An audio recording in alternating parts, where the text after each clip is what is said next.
It was October 30th, 2015. Some shall say the height of FNAF. The FNAF 4 Halloween DLC, where we would finally tie up the first 4 FNAF games and end the FNAF franchise. We had the box. We had the bite of 87, as Markiplier would say. And of course, we had the retirement of one of our favorite game creators in the entire world, Scott Cawthon. This would mark the end of Five Nights at Freddy's. Until...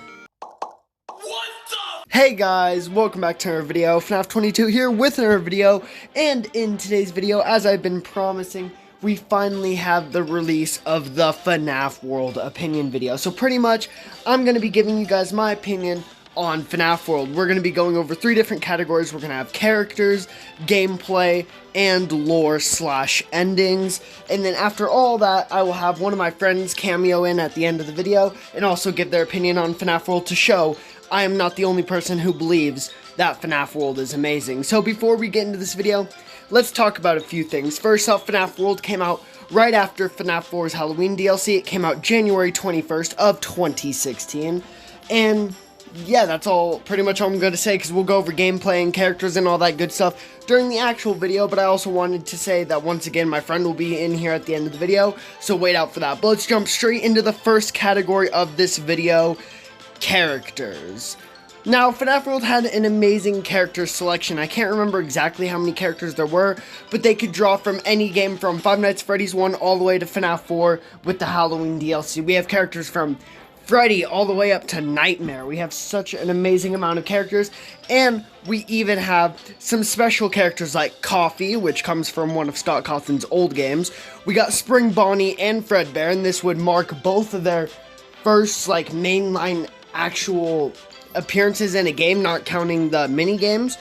And then Fredbear would come back in Ultimate Custom Night. Then we would have Purple Guy, who, yes, technically is around during all the games. We'd actually finally get to see the 8-bit sprite of Purple Guy, with him being a playable character. And, of course, we'd get the Crying Child from FNAF 4, another character that is around, but we'd get as an 8-bit sprite in the game. We'd also get Adam Dude, aka Scott Cawthon himself. This was his, character on his own webpage.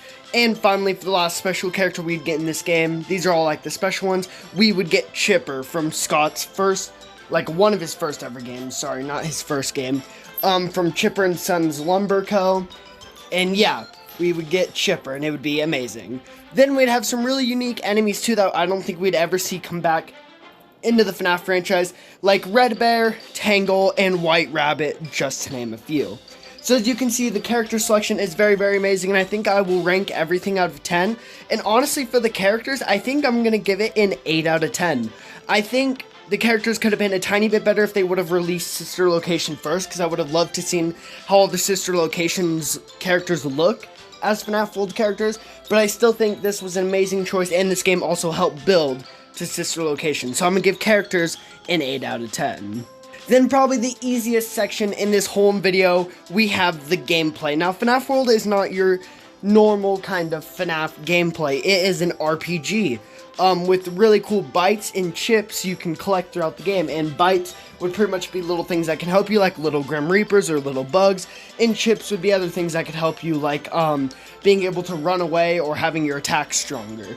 So these were all really cool, unique ideas, and Scott always said he wanted to make an RPG game, so he decided to make FNAF into an RPG game. And he also made it like this because of, he said there's just so much you can talk about, like gore and absolutely disgusting things before you need a mind cleanser. And even though Scott hates this game, and originally it cost him money, but he made it free because he didn't like it, I still think this game is amazing, as you saw in the thumbnail and the title.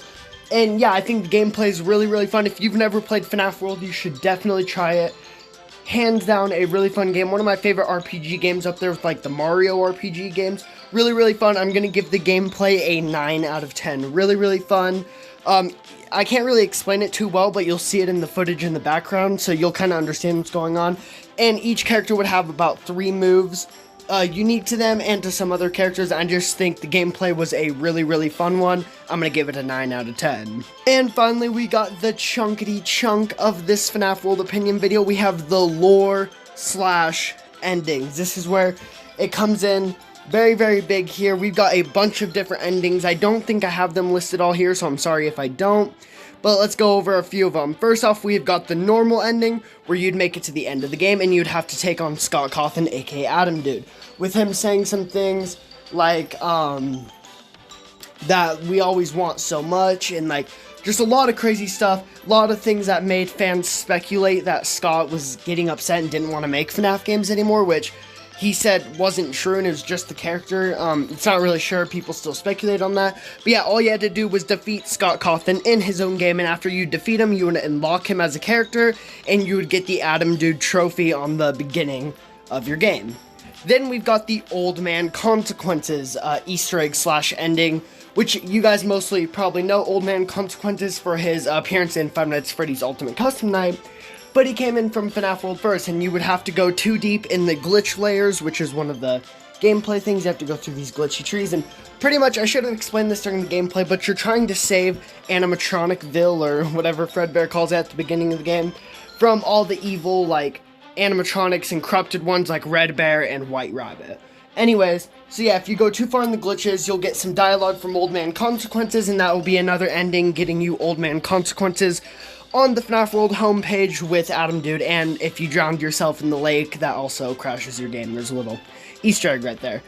Then we've got the Chipper ending, and with the Chipper ending, what would happen is Chipper from Scott's old game would come back as Robot Chipper, or Revenge Chipper, or something like that is what he's called in the game, and he pretty much states that he thinks he's the original best animatronic character, and that he should have got all this fame and not Five Nights at Freddy's, which just kind of blew up overnight.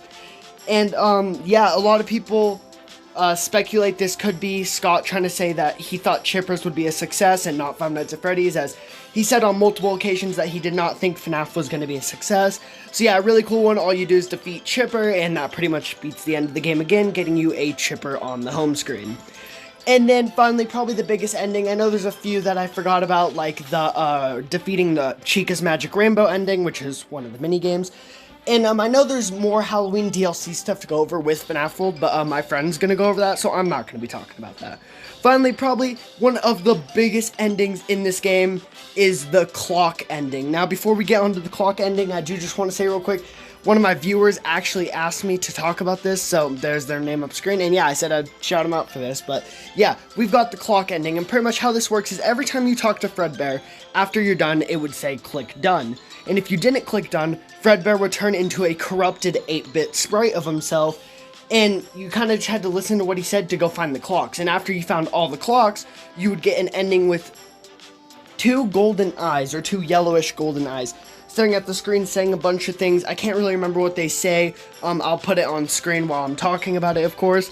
Yeah, talking about kind of like lore and stuff, and this would pretty much like be a really big like hint towards the lore to end the game. So those are all the endings you can get for the most part. I know there's one with Henry and Circus Baby, or speculated to be Henry. But yeah, a lot of different endings. Of course, the one with Henry and Circus Baby obviously leaks to Sister Location being the next FNAF, or not leaks, but teases that it will be the next FNAF game.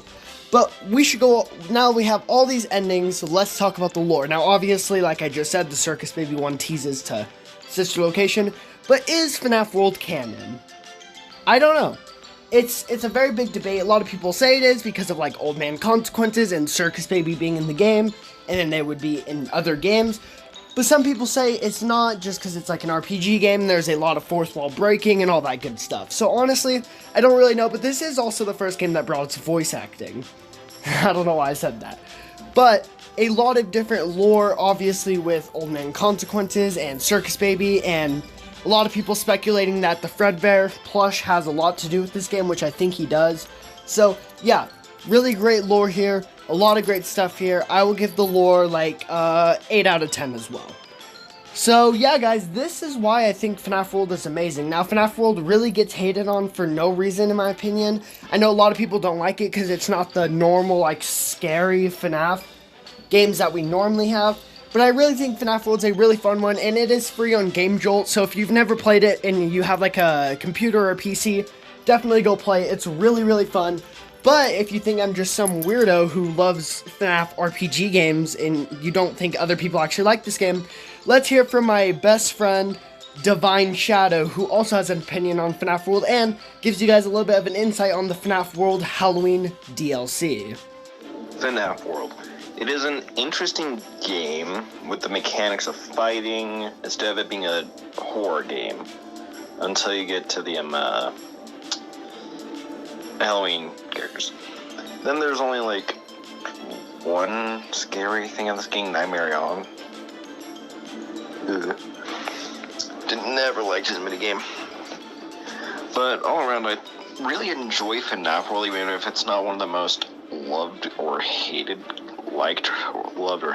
games. It's pretty much morally hated by the community, but also liked by some, because it did get a few of its own fan games. Not more than the original series, but you know. But all around, I think it's a fun game if you're bored or just want to have a break from the horror and scaring the life out of yourself from the original games. FNAF World can be pretty fun depending on how you want to play it. There's a few YouTubers that make it, if the character dies, it's pretty much like a Pokemon Nuzlocke for them. You can do it like that, you can enter the coding, make it as hard as you want, you can make it impossible. Unless you run or get death characters. But yeah, you can pretty much make it easy or impossibly hard for yourself. Either way, it's a pretty fun game all around. You just gotta know what you're doing and have fun. Or if you get lost, pray to the Lord you know what you're doing. Or look up a YouTube tutorial. My opinion on it is it's a fun game to do if you're bored or yada yada, you know. Don't want to get scared. Unless you do Nightmare on My game again. But yeah, that's my opinion. It's a fun game to do if you're bored or want something to do. Well, here's my thoughts on it. See ya. So yeah, guys, I hope you guys enjoyed this video, and once again, make sure you go subscribe to Divine Shadow. Go check out his channel. He does like voice acting stuff, and if you love like Bendy and the Ink Machine and Five Nights at Freddy's, and I think he even played a little bit of FNAF World, then you'll love his channel. So go check him out, watch some of his videos, leave some likes, subscribe, hit the bell to him so you know when he uploads. And yeah, just let me know in the comments down below that you came from FNAF 22. But yeah, guys, I hope you guys enjoyed this video. Don't forget to leave a like, subscribe, and hit the bell so you will always be notified when I drop another video. And let me know in the comments down below, what is your opinion on FNAF World? In my opinion, FNAF World is amazing. Like, I think it is one of the best FNAF games, in my opinion. That might be a pretty crazy opinion, but I think it's one of the greatest. So let me know in the comments down below what you guys think about it. I love the build-up, love the characters, love the gameplay, love the lore, love all the endings we got, and just everything. So let me know what you guys think about FNAF World, and I hope you guys enjoyed, and I will see you guys in the next one. Wait a minute, no deuces, no deuces. We have to talk about the giveaway, which is still going. If you guys want to win the FNAF Trilogy book set, 2 winners can win all 3 books themselves. 2 of you guys. You'll win the 4th Closet, the Twisted Ones, and the Silver Eyes. All you have to do is leave a like on this, whatever video you watch. Make sure you are subscribed to the channel. Yes, I can check if you're subscribed. I've gone over this like a million times. And comment down below your favorite FNAF character and why. I'm giving them away for my 5-year anniversary, which was a couple months ago, of this channel. And yeah, so make sure you do all that if you want to win the FNAF Trilogy book set. And I also do want to say real quick that thank you guys so much for all the support. In my last video, my little update video, I had a bunch of people coming in that didn't even watch the channel, just saying that they were supporting and all this great stuff. This is very, very nice stuff, and just, yeah, subscribing. We are literally, I think, 2 subscribers away at the time of recording this from 400, so I'm so excited for 400. Let me know in the comments down below as well what we should do for 400, and I hope you guys enjoyed, and I'll see you guys in the next one. Deuces.